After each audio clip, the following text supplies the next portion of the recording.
그 어려운 장애인을 도우라겠는데 돕지 않아서 이 집사님이 자기 두 발을 관절 수술하고 걷지도 못하고 내가 이 지경이 됐습니다. 본인이 이렇게 고백하잖아요. 본인이 고백하니까 내가 이런 또 설교를 하는 거예요. 그렇다고 해서 제가 그분 이름을 대겠어요. 인격이 있고 명예가 있는데. 이렇게 하나님이 어려운 사람 도우랄 때 돕지 않으면은 이렇게 어려움을 만나서 두 다리를 관절을 수술하고 불구가 돼버린 거예요. 그래서 우리가 정말 어려운 사람을 만나면은 도울 때는 도와야 돼요. 오늘 본문에 그러잖아요. 어려운 사람을 돕는 것은 나를 돕는 거라고 예수님이 그러잖아요. 예수님을 도와야죠. 어려운 사람을. 제가 의왕시에서 목회를 했습니다. 한옥집에서. 그리고 오후 예배는 또 이렇게 때론 거기 식당 홀을 빌려가지고 찬양 콘서트도 하고. 그런데 그 한옥집 건물 주인이 이제는 비워달라는 거예요. 그 한옥집에서 자기가 거기다 식당을 하기 때문에 비워달라는 거예요. 근데 저는 갈 데도 없고 이걸 어떻게 할까 고민하다가 같이 사역하는 분이 계셨어요. 근데 제가 그런 어려운 얘기를 하고 옮기려면 500만 원이 참 필요한데 참 제가 걱정하고 있습니다. 그렇게 이제 서로 얘기를 하게 됐어요. 그런데 그분도 저를 돕지 않고 아무도 돕지를 않았어요. 길바닥에 나서게 생겼어요. 그러고는 저는 방법이 없어가지고 교회의 앰프, 스피커 모든 기구를 갖다가 우리 부흥사 동기 목사님에게 전화를 해서 이걸 좀 다 가져가세요. 쓰세요. 그래가지고는 그 교회에서 와서 앰프, 식당 모든 기구 도구를 다 가져갔어요. 강대상도 가져가서 이제 본인도 쓰고 다른 교회도 주고 이렇게 다 했어요. 그리고는 저는 차에서 간단한 짐만 놔두고 청계산에서 기도를 했습니다. 오갈 데가 없으니까. 그러는데 이제 몇 달 지나가지고는 그분을 만났어요. 내가 어려워서 500만 원이 필요하는데 이상하게 그분하고 대화를 좀 하게 하더라고. 하나님이 감동을 자꾸 줘요. 아무한테 말 못할 일인데. 그런데 그분이 저한테 그러는 거예요. 만나서 목사님, 제가 병원에 가가지고 이암을 확인해가지고 이암이라고 합니다. 그래서 병원에 수술을 했습니다. 수술해가지고 다행히 내가 살아났습니다. 병원비가 얼마 들은 줄 아세요? 딱 500만 원. 딱 500만 원, 600만 원도 아니고 400만 원도 아니에요. 제가 얘기했던 딱 500만 원이에요. 그때 저는 뭔 생각을 하겠어요? 내가 그분한테 그런 말을 안 해요. 딴 말을 안 해요. 아, 고생하셨습니다. 그리고 다른 말을 안 했어요. 그런데 속으로 내 생각이, 아니 이사 비용 500만 원 얘기했는데 어떻게 500만 원 병원비로 그대로 나갔네? 하나님은 어려운 사람을 도울 환경이 돕지 않으면 건강을 쳐서 500만 원을 쓸데없이 낭비합니다. 얼마나 안타까운 일이에요. 형제를 돕고 안 돕고 그게 아닌 거예요. 하나님이 감동을 주면 해야 돼요. 요한 1서에는 누가 이 세상 재물을 가지고 형제의 궁핍함을 보고도 도울 마음을 막으면 하나님의 사랑이 어찌 그 속에 거할까 보냐. 어려운 형제가 있는데 돕지 않는 믿음이 있다면, 마음이 있다면 하나님의 사랑이 그 심령이 없다라는 거예요. 없으니까 그래요. 그 아가페 사랑이 심령이 있으면은 어려운 사람은 안 돕는다, 눈을 가려버린다. 그 심령이 하나님의 사랑이 죽은 상태인 거예요. 그래서 17절에는 8절에는 자녀들아, 우리가 말과 혀로만 사랑하지 말고 오직 행함과 진실함으로 하자. 이렇게 사도 요한은 권면을 합니다. 우리가 말과 혀로만 사랑 그러지 말고 정말 행함으로 진실함으로 어려운 분을 돌봐야 된다라는 거예요. 그게 믿음입니다. 그것이 제자입니다. 그것이 사명자인 거예요. 그래서 야고보서에도 그러잖아요. 형제에게 군피한테 형제에게 배부르게 하라, 따뜻하게 하라. 아무것도 주지 않으면서 배부르게 하라, 따뜻하게 해라. 너 한번 해봐라. 어려운 분이 뭘로 살겠어요? 예, 성경에는 예, 가난한 자를 돌보라고 그래요. 부자는. 예. 어려운 사람은 너무 어려워. 어떻게 할 것 같아도 살 것 같아도 살기 힘든 환경이 임해요. 부자는 그런 능력 없는 사람 보면 한심하게 보일지 몰라요. 그러나 그 연약하고 어린 예, 이웃들은 또 그렇게 살 수밖에 없어요. 부자는 힘이 있어 그렇게 살고. 그러니까 어려운 사람은 때로는 이렇게 예수님을 돌보듯이 돌봐야 된다는 거예요. 예, 그 사람을 돌보는 게 아니잖아요. 오늘 분명히 예수님을 돌본다 그랬잖아요. 예, 갇힌 자, 벗은 자 돌보면은 예수님을 돌본다고 그래요. 예, 지극히 작은 자를 좁게 대하지 않아서 영원히 예, 지옥 가게 되는 원인이 있어요. 오늘 본문에 분명히 예, 죄인이 영벌에 들어간다 했잖아요. 돕지 않으면은. 예, 지극히 작은 자를 좁게 대하지 않아서 영원히 지옥 가게 된 원인이 무엇입니까? 무엇 때문에 지옥 가게 생겼습니까? 지극히 작은 자를 돕는 것은 예수님을 돕는 것인 줄을 몰랐기 때문에 그래요. 예, 21절에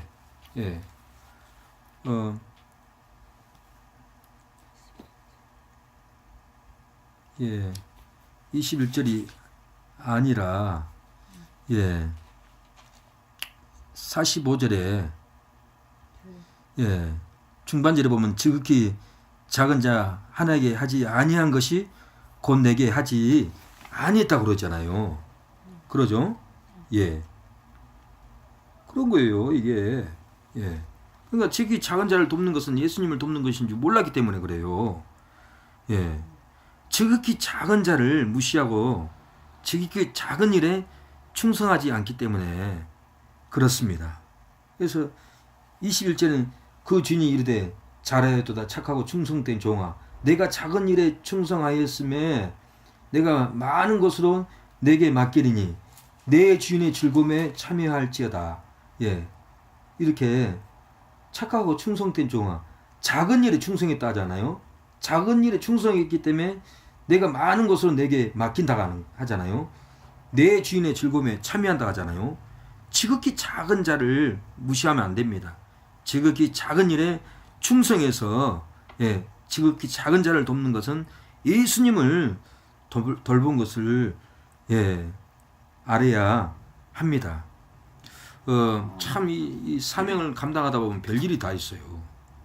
예, 저는 나라를 지키는 애국 선교를 감당하다 보니까 예, 한 17년 동안 예, 어려운 문제가 많았어요. 해외 선교사나 예, 국내 뭐 선교사들은 여기저기서 후원을 받아요. 생활이 돼요. 근데 나라 지키는 애국 선교는 아무도 관심 없어요. 아무도 관심 없어. 노예고 교단이고 선교에도 애국 나라 지키는 애국 단체 선교만큼은 관심이 없어요. 관심이. 예. 그러니까 이제 노예 교회 선교에서 해외 선교도 많이 하고 군 선교도 다 돈이 한계가 있잖아요. 쓰는 한계가 있기 때문에 애국 운동에까지는 물질이 안 돼, 사실. 그러니까 돕고 싶어도 못 도와. 예. 그러다 보니까 지난 17년 동안도 처음에는 한 6년 동안 1년에 반년씩 굶었어요. 나만 그런 게 아니에요. 몇 년 전에는 자유시민연대 예, 안 국장님이 전화가 왔어요. 목사님, 나 50만 원만 빌려주세요. 예, 빌려다 갖다 줄게요. 그러니까 아닙니다. 나는 목사님이 교회가 크고 물질이 많은 줄 알았습니다. 그렇게 착각을 하고 계시더라고요. 내가 빌려다 갖다 준다 하니까 괜찮다라는 거예요. 내가 6년 동안 1년에 반년씩 굶었습니다. 힘들었습니다. 저도. 그러니까 한 국장님 뭐라고 하냐면 목사님 그때 7년도인가 그랬어요. 2007년도에 목사님 내가 지금 1년에 반년씩 굶고 어렵게 애국운동합니다. 그러는 거예요. 애국 청년들이 얼마나 힘들게 사는 줄 몰라요. 직장 생활하면은 현장에 못 나가요. 나라 위기 상황을 못 막아요. 그러니까 직장을 포기하고 애국 현장에 뛰어가는 거예요. 그러다 보니까 밥도 못 먹어. 얼마나 힘들겠어요. 그러던 중에 제가 아는 목사님 교회를 가게 됐습니다. 교회를 갔는데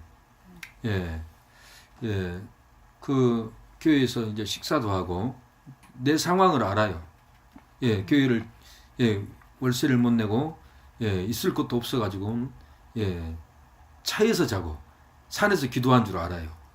그러는데 이제 저는 거기 교회 가서 모임을 갖고는 돌아와서 청계산에서 기도를 했어요. 그런데 다시 그 교회를 가게 됐고 기도원을 같이 가게 됐어요.